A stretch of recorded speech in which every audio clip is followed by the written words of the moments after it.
Bonjour à tous et bienvenue dans Smart Patrimoine. Smart Patrimoine, l'émission qui vous accompagne chaque jour dans la gestion de vos finances et qui décrypte également avec vous les actualités et les enjeux du secteur de la gestion de patrimoine. Et au sommaire de cette édition, nous commencerons avec Investir responsable, le rendez-vous dédié aux thématiques d'investissement durable, responsable ou à impact de Smart Patrimoine. Et en l'occurrence, nous essaierons de savoir si tout le monde parle le même langage en ISR, la promesse pratiquée par les fonds correspond-elle aux attentes des épargnants? Nous nous intéresserons aussi au niveau de connaissance des épargnants. L'enquête Ipsos pour le Forum de l'investissement responsable 2022 démontre que 65% des Français n'ont jamais entendu parler d'ISR. Nous en parlerons dans un instant avec Nathalie Layani, présidente du Forum pour l'investissement responsable. Ensuite, nous continuerons avec Enjeu Patrimoine, un enjeu patrimoine aujourd'hui dédié au teen banking, les solutions bancaires pour votre enfant ou pour votre ado. Entre apprentissage de la gestion d'un budget et épargne, les banques et les néobanques s'adaptent pour proposer les meilleurs services pour leurs plus jeunes clients. Pour en parler, nous recevons dans un instant Jeanne Ravisi, responsable marketing et de la FinTech chez Pixpay, et Bertrand Ciseaux, directeur de Hello Bank. On se retrouve tout de suite.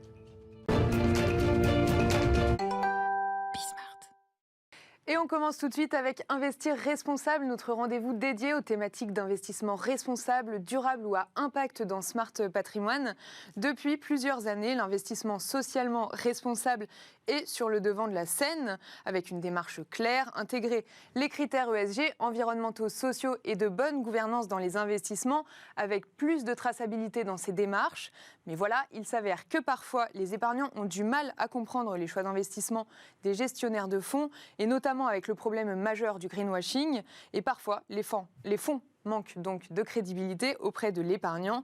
Alors, l'offre ISR correspond-elle aux attentes des épargnants? C'est la grande question à laquelle nous allons tenter de répondre avec Nathalie Layani, présidente du Forum pour l'investissement responsable. Bonjour. Bonjour Pauline. Nathalie, pour commencer, et rapidement, pourriez-vous nous détailler ce qu'est le FIR ? Alors, le Forum pour l'investissement responsable, c'est une association multipartie prenante qui a pour but de promouvoir les meilleures pratiques en matière d'investissement responsable en réunissant les professionnels de l'investissement responsable, mais aussi les acteurs de la société civile, donc les ONG, les syndicats, les académiques, les journalistes, les avocats. Et tout ce petit monde travaille ensemble pour faire en sorte que la finance joue vraiment son rôle de réorientation de l'économie vers une économie plus soutenable. Alors pour aller assez rapidement dans le vif du sujet, Nathalie, est-ce que la promesse des fonds ISR pratiqués par les gestionnaires de fonds correspond selon vous aux attentes des épargnants ? Alors, il y a une forme de quiproquo entre les épargnants et les offreurs de ces fonds d'investissement responsable. C'est un petit peu ce que l'enquête du Monde qui est parue il y a quelques mois a révélé. En fait, du côté des épargnants, il y a une forte attente, et on le verra avec le sondage qui a été réalisé par l'IFOP tout à l'heure. Il y a une forte demande quand ils mettent leur argent dans des produits de finances responsables autour de l'impact environnemental de ces produits. Par finance responsable, par investissement responsable ou investissement durable, ils entendent investissement vert, et donc ils s'attendent à ce que ces fonds n'investissent pas dans des entreprises des secteurs très émetteurs, et notamment du secteur des fossiles. De l'autre côté, les offreurs de ces fonds, les sociétés de gestion, elles, même si elles respectent les critères les plus exigeants au niveau européen, et notamment ceux qui ont été définis dans l'article 9 du règlement SFDR, cherchent à faire en sorte que leurs fonds poursuivent des objectifs en matière de durabilité de façon générale, donc pas forcément seulement sur l'environnement. Ils cherchent même parfois à faire en sorte que les entreprises qu'ils financent aient des stratégies d'alignement sur les objectifs de l'accord de Paris.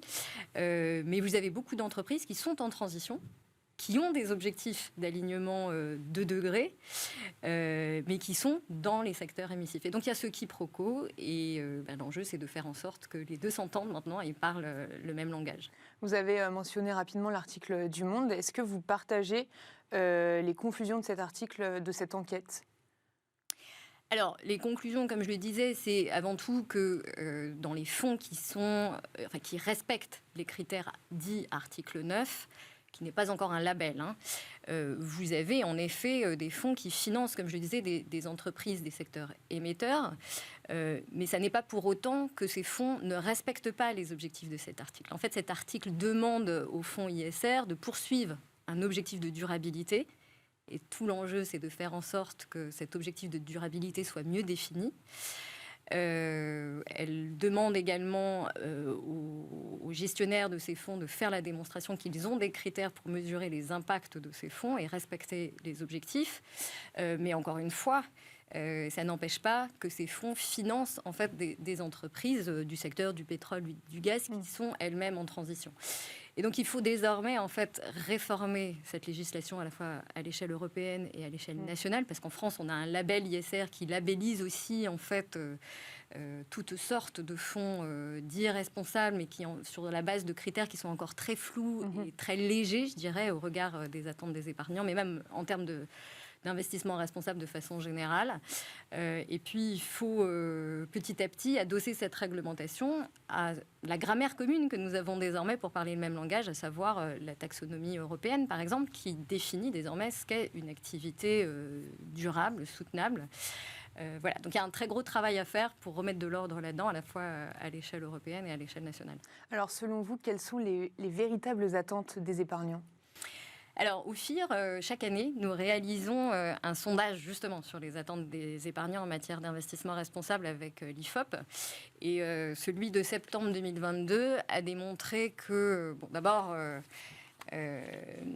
l'ensemble des épargnants français, et on est très nombreux épargnants en France, hein, on est 85% des Français ont des produits d'épargne, ont des attentes en matière d'investissement responsable. Ils veulent que leur argent ait un impact positif sur la société de façon générale. Et cette année, on a vu émerger des thématiques autour de la pollution et également des droits humains. Ce sont les objectifs recherchés par les épargnants en priorité quand on leur demande quelles sont leurs priorités en matière de financement responsable.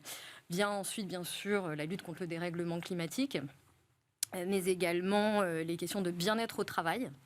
C'est des sujets qui sont montés beaucoup suite à la période de Covid. Et puis enfin, les enjeux de biodiversité. Mais donc les enjeux environnementaux ressortent au même titre que des enjeux sociaux, de respect des droits humains et de bien-être au travail. C'est important de le mentionner. Oui, pardon. Justement, dans la dernière édition de l'enquête Ipsos pour le Forum de l'investissement responsable que vous mentionniez, on peut lire, comme je le disais en introduction, que 65% des Français n'ont jamais entendu parler d'ISR. Selon vous, quelle méthode on pourrait mettre en œuvre pour faire en sorte que plus de monde soit au courant tout simplement de ce qu'est l'ISR ? Eh bien, ce que révèle aussi cette enquête, c'est qu'en fait, les Français entendent parler d'investissement responsable par leurs conseillers bancaires, en fait. C'est avant tout, quand ils viennent auprès de leur banque chercher des produits d'épargne ou des produits d'assurance vie, voilà, tout simplement placer leur argent, qu'ils entendent parler d'ISR. Et en fait, si leur conseiller bancaire ne leur parle pas d'investissement responsable, il y a peu de chances qu'en effet, ils comprennent ce que ça veut dire et qu'ils en entendent parler. Donc tout l'enjeu déjà, c'est de faire en sorte que les conseillers bancaires soient mieux formés à ces questions. D'ailleurs, ils vont être obligés de se former à ces questions puisqu'ils doivent appliquer désormais une réglementation qui est la réglementation MIFID, qui fait en sorte que chaque conseiller bancaire soit obligé de soumettre un questionnaire à son client pour définir ses préférences justement en matière d'investissement responsable. Et ça, selon vous, c'est une solution pour que les fonds correspondent plus aux attentes des épargnants ? Alors déjà, c'est une première façon de, je dirais, réduire le gap d'information sur ces sujets entre les épargnants et le monde de la finance. Et puis, la deuxième solution, c'est de faire en sorte que la réglementation, à la fois à l'échelle européenne et à l'échelle nationale, encadre mieux ces pratiques et ces fonds. Au niveau européen, on a beau avoir des articles qui renforcent la transparence de ces fonds, et d'ailleurs les investisseurs responsables ont fait beaucoup d'efforts ces dernières années pour renforcer leurs critères de sélection des entreprises qu'ils financent. Ça n'est pas encore un label, et donc il faut un label européen qui soit plus thématisé pour qu'on ait une forme d'étiquette en fait sur ces fonds qui correspondent bien et qui soient très clairs pour les épargnants. Il faudrait avoir un label qui permette de différencier d'abord le niveau d'exigence de ces fonds et puis leurs impacts, qu'ils soient environnementaux d'une part ou sociaux d'autre part. En France, on a 3 labels en fait. On a le label ISR qui est encore très flou et sur lequel il faut faire un très gros travail pour... je dirais, renforcer les exclusions sur le socle de base, faire en sorte qu'on ne puisse pas être labellisé ISR si on finance des énergies non conventionnelles, le tabac, l'armement, etc. Enfin, tout ça n'a pas été encore clarifié. Et puis qu'on mette en place un système de gradation pour que ce label ISR puisse correspondre justement aux attentes des épargnants. Et puis on a un autre label qui est le label Greenfin, qui lui quand même sécurise les épargnants sur le caractère totalement vert de ce qui est financé, puis un label plus social. Et donc il faut que ces 3 labels puissent coexister et que voilà, chacun puisse s'y retrouver sur la base d'allégations très claires et lisibles pour l'épargnant. Dans l'enquête Ipsos, vous en parliez rapidement tout à l'heure, mais on lit qu'un Français sur 10 s'est vu proposer un fonds ISR par son conseiller. Est-ce que vous pensez qu'il faudrait imposer aux banquiers ou au CGP de proposer des fonds socialement responsables pour développer ces investissements? Alors en fait, la réglementation européenne oblige déjà les conseillers bancaires à le faire. C'est peu appliqué. Voilà. Encore difficile en fait pour les conseillers bancaires, mais je le disais tout à l'heure, il y a un enjeu de formation de ces professionnels qui sont en contact direct des épargnants. Et puis il y a aussi un enjeu de formation du grand public. Alors il faut distinguer bien sûr, je dirais les épargnants lambda et puis les gens qui ont la chance d'avoir un patrimoine à placer, qui ne sont pas forcément les mêmes types de clients et qui, bien sûr, eux, ont accès à une information plus détaillée, aux sites d'information spécialisés sur ces questions, etc. Mais je pense qu'il y a aussi un enjeu de formation du grand public à ces questions d'investissement, ces questions d'économie, et ça peut commencer dès le collège. Et puis nous, au Forum pour l'investissement responsable, on essaye aussi de publier sur notre site internet à la fois des vidéos très pédagogiques sur ce que c'est que l'investissement responsable, puis des outils aussi à destination à la fois des investisseurs, mais de la société civile et des citoyens pour mieux comprendre ce que c'est et je dirais mieux vérifier aussi ce que l'on fait de leur argent. Pour conclure, Nathalie, est-ce que vous pensez que les épargnants sont assez informés sur les fonds dans lesquels ils investissent ? Alors, je pense qu'ils ne le sont pas encore assez, mais les choses vont progresser grâce justement aux obligations réglementaires européennes qui s'imposent à la fois au niveau des banques de détail, mais aussi aux investisseurs. Je trouve aussi, et il faut le dire quand même pour rassurer les épargnants, que la transparence sur ces fonds et de façon générale sur les produits financiers dits responsables a beaucoup évolué ces dernières années. Les acteurs de la profession et les investisseurs doivent se soumettre à énormément d'exigences en matière de reporting. Donc les choses progressent, mais je dirais qu'au niveau national, le gros enjeu désormais, c'est d'avoir un label investissement responsable qui soit réformé et beaucoup plus exigeant. Merci beaucoup Nathalie Layani, présidente du Forum pour l'investissement responsable, d'avoir répondu à toutes ces questions. Et quant à nous, on se retrouve tout de suite dans Enjeu Patrimoine.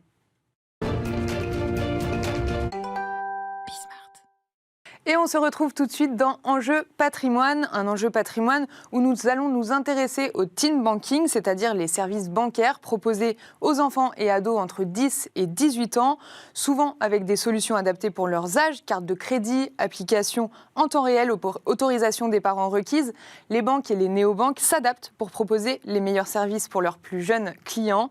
Toutefois, la CPR a récemment demandé au secteur bancaire de mieux encadrer les offres pour les mineurs, en pointant notamment du doigt le fait que souvent les jeunes puissent faire des virements tout seuls, encaisser des chèques, voire même augmenter seuls leur plafond sans avoir besoin de l'aval d'un représentant légal. Malgré tout, en fin 2021, on comptait 1,1 million de comptes bancaires détenus par des mineurs selon la CPR. Un marché qui est donc conséquent et pour lequel se posent certaines questions en matière d'éducation financière et de pédagogie sur ces sujets auprès des jeunes.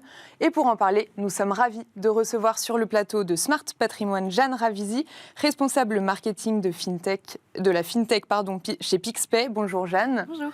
Et Bertrand Ciseaux, directeur de Hello Bank. Bonjour Bertrand. Bonjour. Pour commencer, Jeanne, est-ce que vous pourriez nous rappeler ce qu'est le teen banking ? Oui, alors le teen banking, c'est les solutions bancaires qui sont développées pour les jeunes, donc de 10 à 18 ans, comme vous l'avez dit. Aujourd'hui, dans 9 familles sur 10, l'argent de poche est distribué en espèces. Pourtant, quand on y réfléchit, on se rend compte que c'est une solution qui est pas pratique, parce que souvent les parents n'ont pas de cash sur eux et doivent aller retirer pour ça. C'est pas non plus très pédagogique, alors que c'est quand même la première visée de l'argent de poche. C'est compliqué de savoir quand on a de l'argent en espèces, combien est-ce qu'on a, mais aussi combien est-ce qu'on donne quand on est un parent. Et surtout, c'est pas très sécurisant, parce que le cash, ça se perd, ça se vole. Le parent sait pas trop ce qu'en fait son enfant. Donc le team banking, c'est vraiment ces solutions qui sont développées pour proposer aux familles des solutions modernes, adaptées aux besoins des enfants, et sécurisante. Bertrand, est-ce que vous êtes d'accord avec cette grande définition du teen banking Oui, absolument. Enfin, je rejoins tout à fait Jeanne. Et puis, le digital a fait exploser le teen banking parce qu'avant le digital, vous étiez un ado, vous ne pouviez avoir recours qu'à un compte bancaire classique. Alors que maintenant, avec les apps, nous, on est Hello Bank, on est une banque digitale, deuxième acteur du marché. On est né en 2013. Donc 100% mobile native et du coup évidemment pour les jeunes ados, Pixpay fait la même chose dans son domaine. On a la possibilité de proposer quelque chose qui est totalement en ligne avec ce dans quoi ils sont nés, c'est-à-dire le digital et le mobile. Bien sûr. Selon vous, à quel âge on peut commencer à penser, Bertrand, à ouvrir un compte à son enfant? Alors là, il y a des règles. Quand vous êtes un parent, vous pouvez très bien commencer par ouvrir un livret à votre enfant nouveau-né. Et beaucoup de parents le font d'ailleurs. Et après, à partir de 12 ans, les parents peuvent, et on va en reparler, mais tout dépend des parents. Tout passe par les parents. C'est très très important. Les parents peuvent décider d'ouvrir un compte et de permettre à leurs enfants d'avoir une carte bancaire qu'ils puissent utiliser. Et tout passe par les parents jusqu'à leurs 18 ans, Jeanne, ou est-ce que quand l'enfant a 15 ans, il peut commencer à gérer tout seul son compte en banque chez Pixpay? Alors non, on commence plus tôt que ça. Donc en fait, c'est vrai qu'après, à partir d'un certain âge, l'ado peut avoir un compte en son nom. Nous, chez Pixpay, en fait, c'est vraiment un compte au nom du parent et le parent délègue le moyen de paiement à son enfant. C'est ce qui nous permet de commencer dès 10 ans. Nous, on propose donc cette solution dès 10 ans, ce qui peut paraître un peu tôt, mais en fait, plus on commence tôt à apprendre à se débrouiller avec son argent, plus on va apprendre facilement. Le fait d'apprendre par la pratique, ne serait-ce que juste de faire une transaction avec une carte, ça peut être en fait un peu impressionnant pour un enfant. Donc plus il va prendre cette habitude tôt, plus ensuite il va être à l'aise en grandissant. Et surtout, même si on n'a pas d'argent de poche de façon régulière à 10 ans, on a certainement besoin d'un petit billet pour aller s'acheter une glace l'été ou d'aller acheter le pain une fois de temps en temps, ou on reçoit un petit billet pour son anniversaire. En fait, le fait de déjà l'avoir sur sa carte, de pouvoir voir sur une application ou l'application de son parent combien est-ce qu'on a, c'est déjà en fait le début de l'éducation financière. Pourquoi, selon vous, Jeanne, les solutions pour les enfants doivent leur être vraiment adaptées pour leurs âges, etc. Parce qu'en fait, c'est une cible qui est bien particulière et c'est vrai qu'avant que ce teen banking apparaisse, on considérait les enfants et les ados uniquement comme les enfants des clients des banques traditionnelles, alors qu'en fait, c'est une cible qui a vraiment des usages et des besoins particuliers. Se faire payer un babysitting, par exemple, pouvoir acheter en ligne, c'est quelque chose qu'ils veulent en fait beaucoup plus tôt que ce que veulent les adultes. Pouvoir payer avec une carte, pouvoir payer avec son téléphone, partir en colonie de vacances et ou en séjour linguistique, pouvoir payer à l'étranger. Tout ça, c'est des besoins en fait avant qui n'étaient pas adressés par les banques traditionnelles et auxquels nous, on vient répondre pour combler ce déficit. Vous êtes d'accord, Bertrand, pourquoi, selon vous, les solutions pour les jeunes doivent vraiment être adaptées pour leur tranche d'âge? Parce que, comme l'a dit Jeanne, quand je disais tout passe par les parents, c'est l'autorisation d'ouvrir un compte pour les enfants qui passent par les parents. Mais après, effectivement, le jeune adolescent, avec le digital, il a son app, il a sa carte, et donc il commence à être indépendant, à pouvoir payer, à pouvoir recevoir des fonds, et à partir de là, il découvre via l'app, le début de la vie digitale avec son argent. Donc il faut lui mettre à disposition un outil évidemment très simple, très mobile, parce que ce sont ses codes, mais aussi très sécurisé. Nous, on a une offre évidemment gratuite. On s'occupe des enfants de nos clients uniquement. C'est ça qui... Donc les parents sont obligatoirement clients chez vous? Pas obligatoirement, mais majoritairement. D'accord. Et ce qui nous intéresse, c'est surtout de permettre à nos jeunes parents clients, parce que Hello Bank, c'est beaucoup une banque de jeunes. Donc quand vous avez un ado entre 10 et 18 ans, vous voyez, vous n'êtes pas un parent, vous êtes un parent entre 30 et 40 ans. Donc c'est de leur donner la possibilité d'ouvrir un compte gratuit pour leurs enfants, une carte de paiement, débit instantané, interrogation systématique du solde, pas de découvert évidemment, pas de chéquier, gratuit, paiement et retrait gratuit dans le monde pour ceux qui voyagent. Et puis à partir de là, l'utilisation de l'app d'Hello Bank, à partir de laquelle ils peuvent bénéficier de l'expérience. Et donc c'est parti pour, comme disait Jeanne, leurs petites dépenses du quotidien, les repas le midi à l'école s'ils s'achètent des choses, l'argent de poche, les petits cadeaux. Et donc, voilà, cette autonomie-là, il faut bien l'encadrer. Mais ils sont assez sérieux, hein, et même parfois assez conservateurs. Enfin, ils font... Est-ce qu'ils épargnent d'eux-mêmes tout seuls? Est-ce qu'ils essayent de mettre un peu de côté? Parce que le livret qui est ouvert par leurs parents peut être abondé par eux-mêmes. Par contre, le retrait n'est pas possible. Voyez, les plafonds de cartes, par exemple, sont très courts, de 100 et 500 euros pour les paiements et les retraits. L'ado ne peut pas modifier évidemment les plafonds. Donc en fait, c'est un jeu entre autonomiser l'ado, mais bien encadrer quand même tout cela. Et puis un point très important, mais je pense que c'est pareil chez Pixpay, c'est-à-dire que vous avez l'application miroir pour les parents. Et donc le parent suit l'enfant et en fait est le premier pédagogue ou le deuxième pédagogue après la banque qui lui fournit, elle fournit l'outil très à la fois très simple et très sympa, mais quand même très sécurisé. D'accord. Jeanne, selon vous, pourquoi est-ce qu'il est important de sensibiliser les ados et les enfants à leur argent dès le plus jeune âge? Parce qu'en fait, ça impacte notre vie de tous les jours. Moi, je ne comprends pas qu'il n'y ait pas d'éducation financière à l'école, par exemple. Je pense que chaque adulte, quel que soit son métier, ses projets, va être amené à gérer de l'argent. Et je pense que c'est un prérequis pour pouvoir mener à bien ses projets et arriver serein dans l'âge adulte, de savoir gérer son argent et de ne pas être lâché dans la nature à 18 ans et de découvrir ça. Et pour moi, il n'y a rien de mieux que d'apprendre par l'expérience. C'est pour ça que, comme le disait Bertrand, c'est très important de le faire de façon sans beaucoup d'enjeux, en fait, dès le plus jeune âge, avec un peu un jeu entre le parent et l'enfant, et de faire de la pédagogie par la pratique. Et plus on commence tôt, plus c'est simple d'apprendre. C'est pour ça que nous, d'ailleurs, on a développé beaucoup de fonctionnalités très pédagogiques.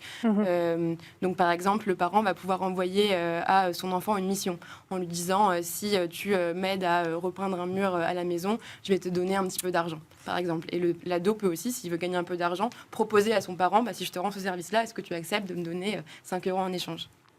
La CPR a appelé les acteurs du marché bancaire à mieux encadrer leurs comptes et leurs offres pour mineurs. Selon vous, Jeanne, pourquoi ?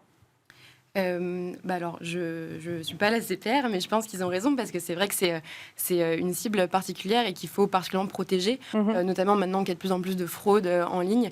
C'est pour ça que nous, on a vraiment mis un point d'honneur sur la sécurité, et c'est aussi pour ça qu'il faut, je pense, des solutions qui soient vraiment destinées en fait, à cette jeune population. Donc, bien sûr, il y a les basiques de pas de découvert, pas de checker, comme disait Bertrand. Il y a le temps réel qui est important aussi. Le parent est notifié instantanément à chaque transaction. Le solde est mis à jour en temps réel. Et on a aussi voulu un peu plus loin de notre côté. Donc, par exemple, le parent peut bloquer des marchands ou des catégories de marchands s'il ne veut pas que son ado dépense au tabac, notamment, par exemple. Le parent peut aussi déterminer donc, les limites de plafond et de retrait, mais nous, on les fixe selon l'âge de l'ado par défaut. Et on a aussi développé une solution qui nous permet de bloquer la carte en cas d'opération anormale.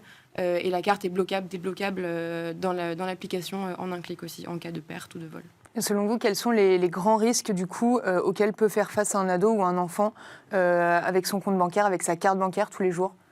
Il y a de plus en plus de phishing, il y a de plus en plus de fraude sur les achats en ligne. C'est une cible qui achète beaucoup en ligne. Nous, on a 24% de nos transactions qui sont faites en ligne avec les cartes Pixpay. Donc, là, il y a beaucoup de fraudes de plus en plus qui sont faites et ils ne sont pas forcément très alertes sur ces paiements. Donc, nous, on essaye de faire de la sensibilisation. Et pareil, le parent peut choisir de bloquer les dépenses en ligne s'il le souhaite. Et il y a aussi les risques qui seraient liés si c'était un vrai compte au chéquier. C'est pour ça qu'on ne propose pas de chéquier. C'est les principaux risques que je vois pour cette cible. Est-ce que vous pensez, Bertrand, que ces formules adaptées pour les jeunes, elles répondent à un manque de culture financière ou de pédagogie sur ces sujets auprès des jeunes ? Non, je ne pense pas, mais elle donne quand même une formidable opportunité, encore une fois, pour initier le jeune à sa relation à l'argent dans des bonnes conditions de sécurité. Est-ce qu'il faut faire plus de pédagogie sur ces sujets? Vous savez, ils sont quand même, on parle de digital native, ils ont une maîtrise quand même des outils digitaux. Bien sûr. Et Jeanne parlait de la fraude, ils ont quand même une connaissance, une conscience de tous ces sujets-là qui est assez extraordinaire. Donc ils font attention en vrai, ils sont assez conservateurs même, je trouve parfois. Donc je pense qu'on peut leur faire confiance. Nous, on fait banque, donc on embarque avec ses clients tout l'arsenal de sécurité que l'on aurait avec vous si vous êtes client d'Hello Bank. Donc franchement, cette sécurité, elle est bien là. Et voilà, ça n'empêche que, je rejoins Jeanne, c'est vrai que l'éducation financière ne fait pas partie du fort, du parcours scolaire de ces jeunes adolescents. Donc voilà, ils se forment beaucoup par eux-mêmes, parce qu'ils ont avec le digital aussi tous les tutos, tous les influenceurs, et certains sont tout à fait sérieux. Et puis ils vont devenir, Hello Bank, on les prépare à ce qu'ils deviennent jeunes majeurs.